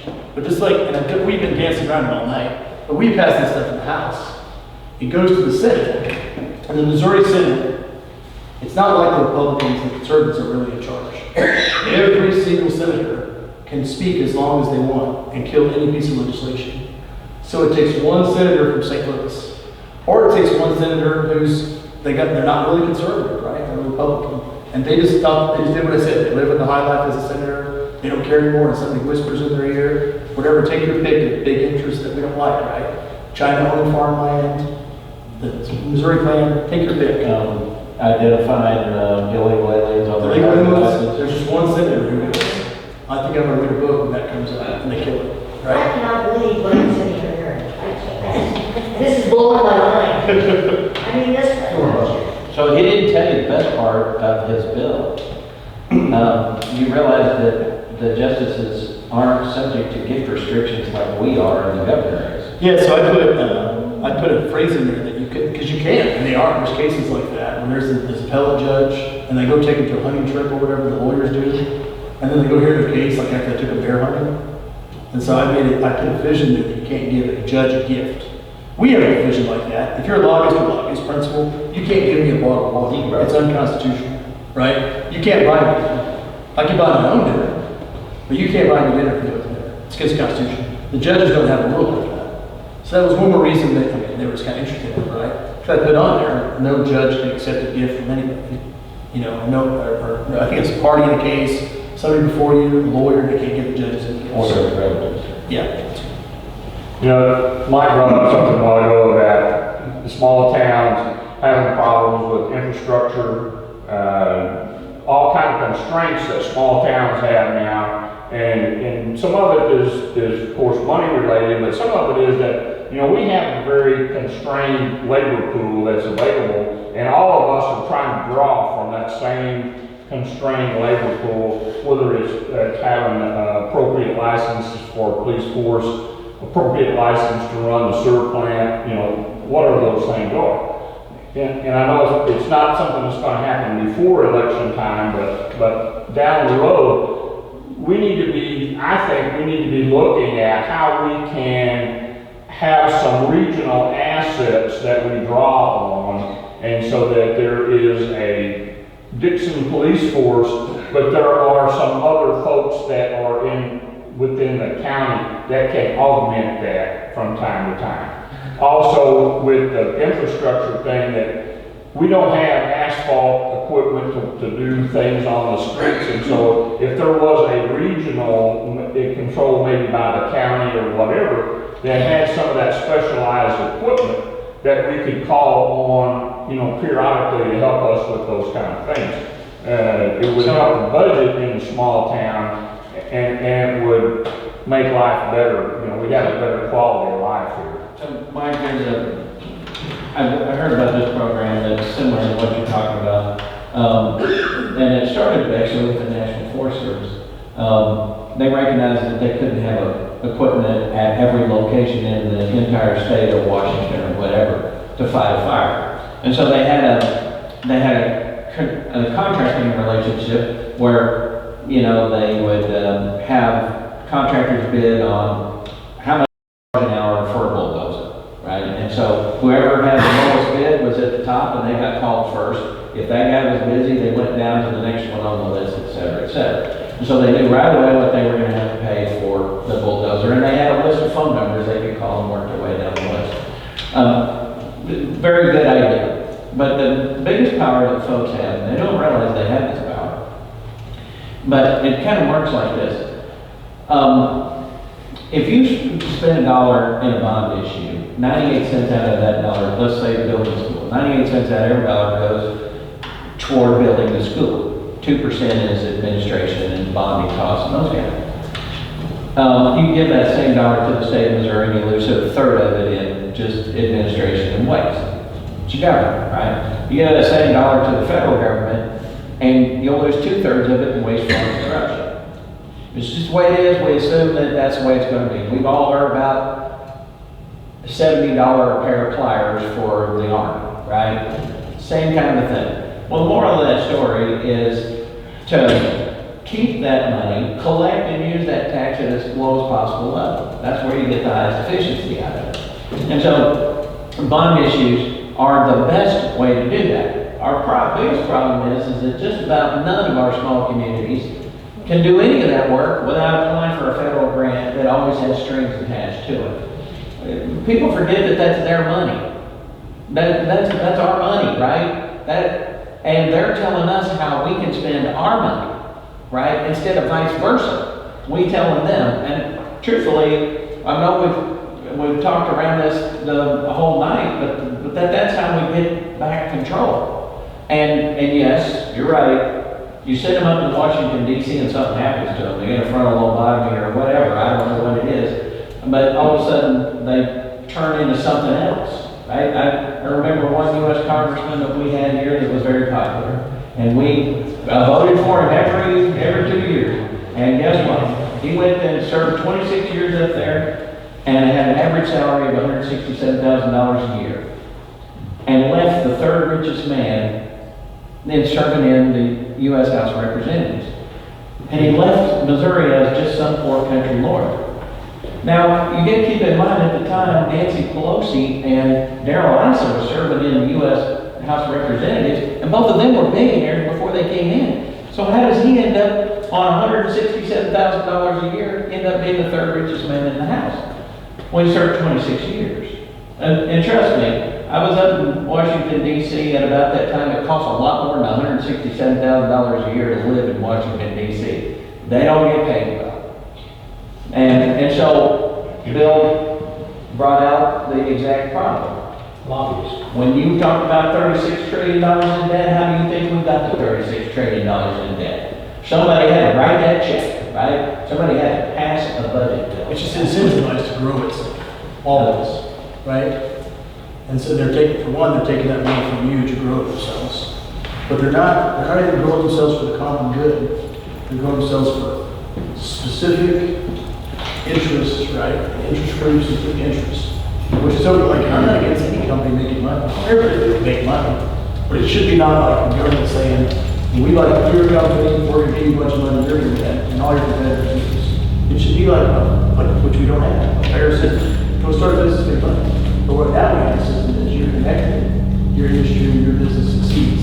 You're not connected, we're gonna make sure you can't. This system never happens. Well, that effort to get reelected is the main focus.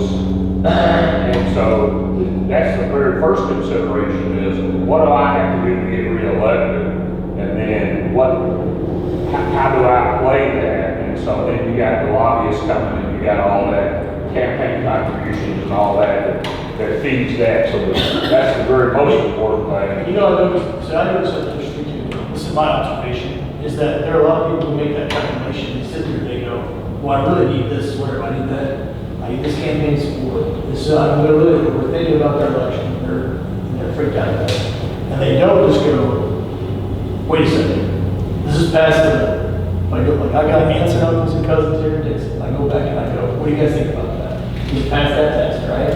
That's because it makes sense to people. We think it's good for people. And the irony is the people who really, this is my observation, those guys just sit there and take walks on bills, and they vote different ways, and they don't know what they think, and they're just trying to get reelected. They have a real hard time getting elected. But the people who go, hey, look, this is the position I took, this is why I think I did the right thing for the citizens. When they go back, even if you don't totally agree with my reasoning, I say this is why I thought this was good, and I did this, right? Now they're about election. And it seems to me that people respond a whole lot better than you going, this is what I thought was right, this is what I considered, this is why I did it. And you go, well, I need that check from so-and-so. That seems like those people have a hard time getting elected. There's something else I found too. It's because I used to like everybody liking me before I ran for office. Then I figured everybody's gonna like it, you know? And then I figured out that literally no matter what I did, some people are gonna be taken out with me. Somebody's gonna party, whatever. So then I was like, you know what I'm gonna do? I'm just gonna do my things right. And that's what I do now. And I find somebody goes, hey, I like that. Somebody goes, I disagree with you. But I don't disrespect anybody. I just have a sincere position. I don't treat people bad. I just go, here's why I think this is right. And some people agree or disagree. And I sleep a lot better. Whenever I try to make sure everybody likes me, not trying to please everybody, I sleep a whole lot better at night. You know? So, and I have a great appreciation for people who serve on the school board and city councils. Because that's as close to the fire as you can possibly get. And I'm a former school board member, and yeah, you wrestle with some of those decisions, but when you realize that you gotta do what you think is right. Let's face it, it's kind of like being an umpire. No matter what call you make, half the people in the place ain't gonna like it. So you might as well just make the call that is the right thing to do. Then the people will tell you whether or not that was the right thing to do. We call that an election.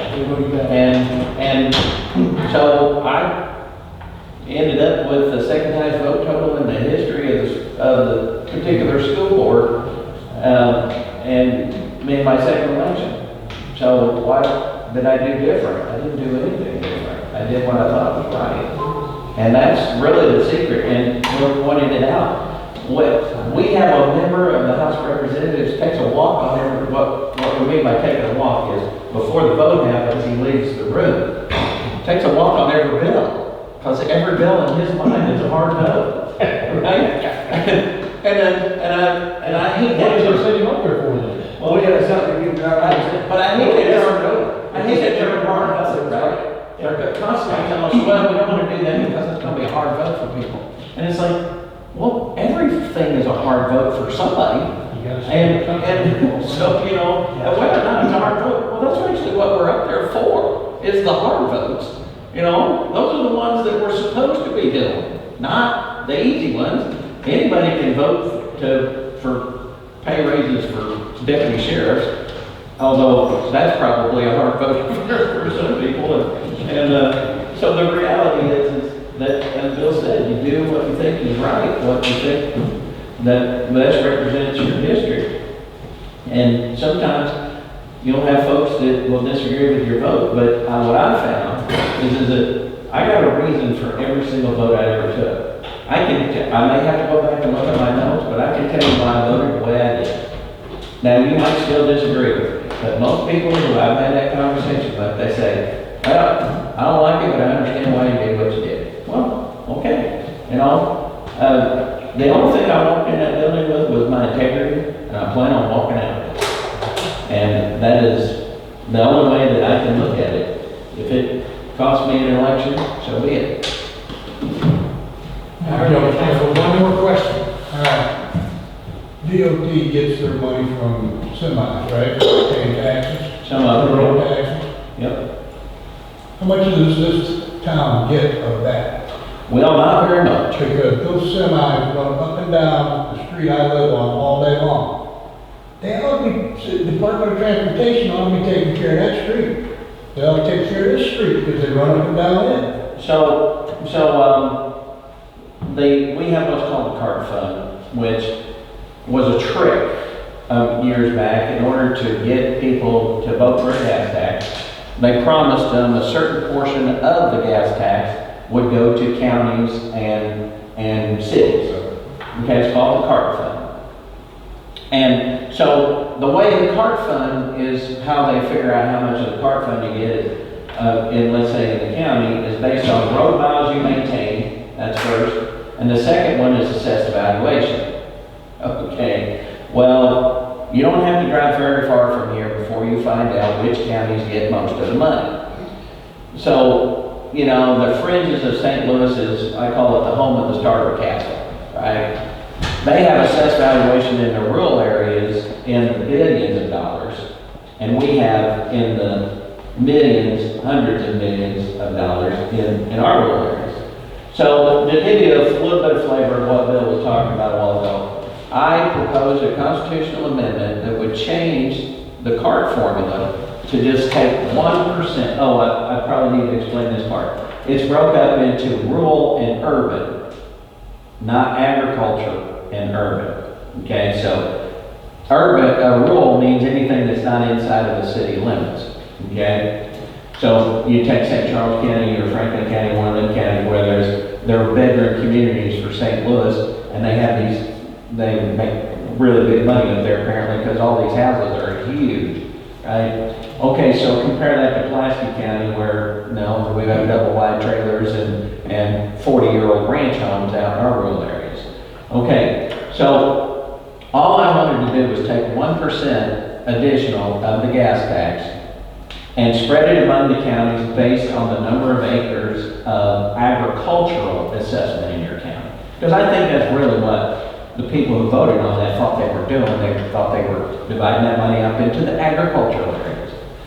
Well, I couldn't even get that out of committee because some representatives that represent the transportation industry went to all my committee members and told them that they'd never get another road paved in their district if they voted for that. And that's true. That's exactly what happened. Well, now, I've got a primarily rural and agricultural county. Both of my counties are. Now, they do have Fort Leonard Wood is in my county and Lake of the Ozarks is in my district. I'm sorry, in my district.